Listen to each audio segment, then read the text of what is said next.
आखिर बॉलीवुड क्यों हो रहा बर्बाद? चाहे नॉर्थ हो या साउथ, लोग साउथ फिल्मों को इज्जत देते जा रहे हैं और बॉलीवुड का पतन होता जा रहा है। तो आज की वीडियो में हम ये भी बताएंगे कि कैसे बॉलीवुड को उसकी औकात दिखाकर साउथ पूरे इंडियन सिनेमा पर राज कर रहा है। बीते कुछ सालों में जिस तरह साउथ की फिल्में पैन इंडिया पर ताबड़तोड़ कमाई कर रही है, उसने हर किसी को चौंका दिया। जहाँ एक तरफ साउथ की फिल्में पैन इंडिया रिलीज होते ही बम्पर कमाई कर रही है और दे दनादन पैसे पे पैसे छाप रही है, वहीं हिंदी फिल्में थिएटर में पानी तक नहीं मांग रही। साउथ की अगर कुछ फिल्मों को छोड़ दिया जाए तो साउथ की हर फिल्म बॉक्स ऑफिस पर अच्छा खासा पैसा कमा रही है, चाहे बहुत कम बजट की ही क्यों ना हो, फिर भी बॉक्स ऑफिस पर गर्दा उड़ा देती है। फिल्मों में अब अच्छी कहानी दिखाने से ज्यादा उसे विजुअली अच्छा दिखाने की फुल कोशिश किया जा रहा है। इसकी शुरुआत साउथ फिल्म इंडस्ट्री ने ही की, लेकिन जहाँ साउथ सिनेमा ऐसी फिल्मों से पैन इंडिया अपनी धाक जमाने में कामयाब रहा, वही बॉलीवुड फ्लॉप हो गया। बॉलीवुड फिल्म मेकर्स टेंशन में कि आखिर वो क्या करे, ऐसा क्या बनाए कि दर्शक फिर से थिएटरों में लौट आए। साथ ही वो यह भी जानना चाहते कि आखिर साउथ फिल्म इंडस्ट्री कैसे काम करती है, आखिर ऐसा क्या है इस इंडस्ट्री में जो हर कोई इसका दीवाना है। तो मैं हूं ना, मैं बताता हूं। चलिए बिना टाइम वेस्ट करे फटाफट स्टार्ट करते हैं।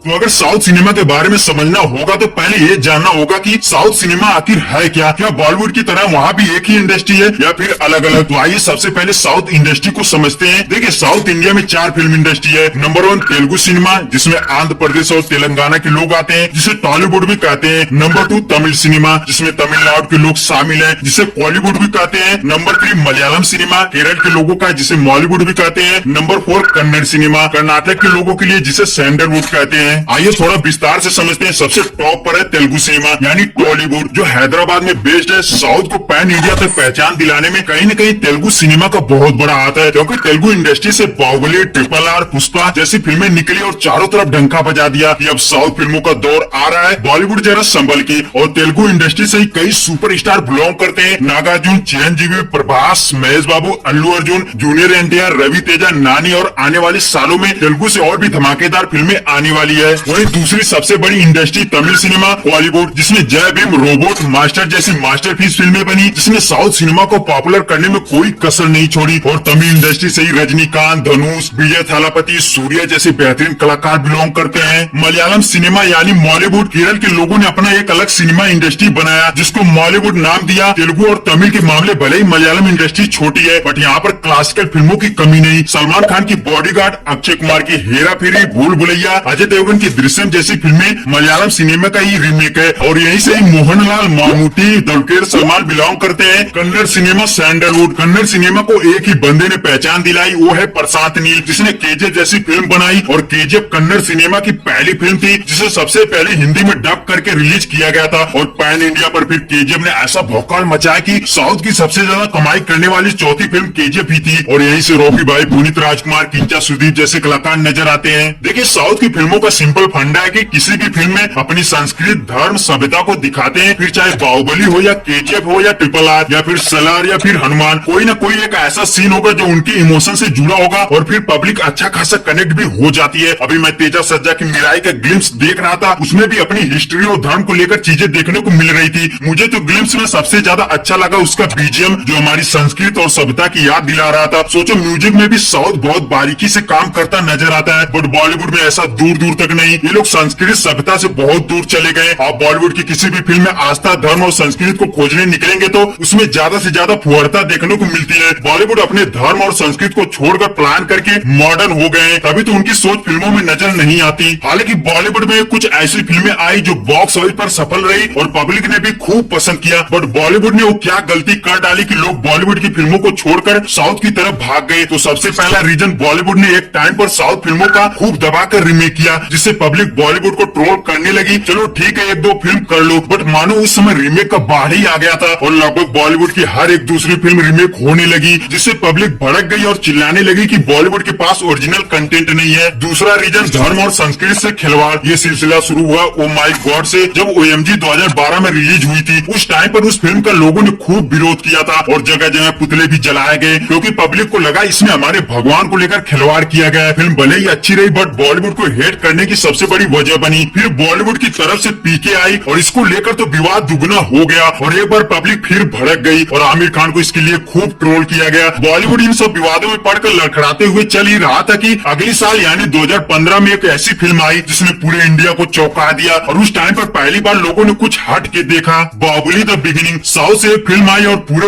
वर्ल्ड में फेमस हो गई, चाहे नॉर्थ हो या साउथ, लोगों ने मिलकर सेलिब्रेट किया। फिर इसके सेकंड पार्ट के लिए भी लोगों ने खूब इंतजार किया। बाहुबली के बाद साउथ सिनेमा रुका नहीं बल्कि एक से एक बेहतरीन फिल्में देता गया, KGF, RRR, कंटारा। फिर क्या इन फिल्मों को देखने के बाद पब्लिक बॉलीवुड से उड़कर फुर हो गई और साउथ सिनेमा पर डिपेंड हो गई और साउथ ने आगे भी कई फिल्मों से पब्लिक को बांध रखा है, जैसे पुष्पा 2। और यहाँ पर भी मेकर्स ने वही स्ट्रेटजी अपनाई, देवी देवताओं वाली। पुष्पा 2 का टीजर देखेंगे तो पुष्पा भावुक काली के अवतार में दिख रहा है। सोचो मेकर्स को अच्छी तरह से पता है कि जब बात धर्म और देवी देवताओं पर आती है तो कोई भी कुछ नहीं बोलता और लोग अच्छे से कनेक्ट होंगे। कुल मिलाकर साउथ फिल्म इंडस्ट्री में सफलता का जो मंत्र है वो 3 बातों पर टिका है। एक तो अच्छी और दमदार कहानी होनी चाहिए जो डाउन टू अर्थ हो, लोग उससे अच्छे से कनेक्ट करें। दूसरी बात यह है कि स्टार्स की फीस पर ज्यादा तगड़ा बजट खर्च ना करे, यानी साउथ में 50-50 का मैटर चलता है। बजट का 50% फिल्म की स्टार कास्ट पर और 50% फिल्म पर। तीसरा यह कि स्टार्स की मोटी फीस के बजाय फिल्म के प्रोडक्शन और अन्य चीजों में वह पैसा लगाया जाता है जिससे फिल्म की क्वालिटी में कोई फर्क न पड़े। हालांकि बॉलीवुड अब धीरे धीरे समझ रहा है कि पब्लिक को क्या चाहिए। वैसे अब सब बहुत कुछ तेजी से बदल रहा है, चाहे बॉलीवुड सिनेमा हो या साउथ, दोनों मिलकर काम कर रहे हैं। साउथ डायरेक्टर बॉलीवुड एक्टर्स को लेकर फिल्में बना रहे हैं तो बॉलीवुड डायरेक्टर साउथ एक्टर को अपनी फिल्मों में लेकर फिल्में बनाने लगे। यानी अब साउथ और बॉलीवुड का किस्सा खत्म होने वाला है, ओनली इंडियन सिनेमा। बट वो कहते हैं ना, कुछ लोगों का काम है कहना, वो तो कहेंगे, कुछ लोग तो कंपेयर करेंगे ही। वेल, जो भी है आपके हिसाब से आपको क्या लगता है, साउथ क्यों बॉलीवुड से आगे निकल रहा है और बॉलीवुड का पतन क्यों होता जा रहा है? कमेंट सेक्शन में अपनी राय जरूर बताएं।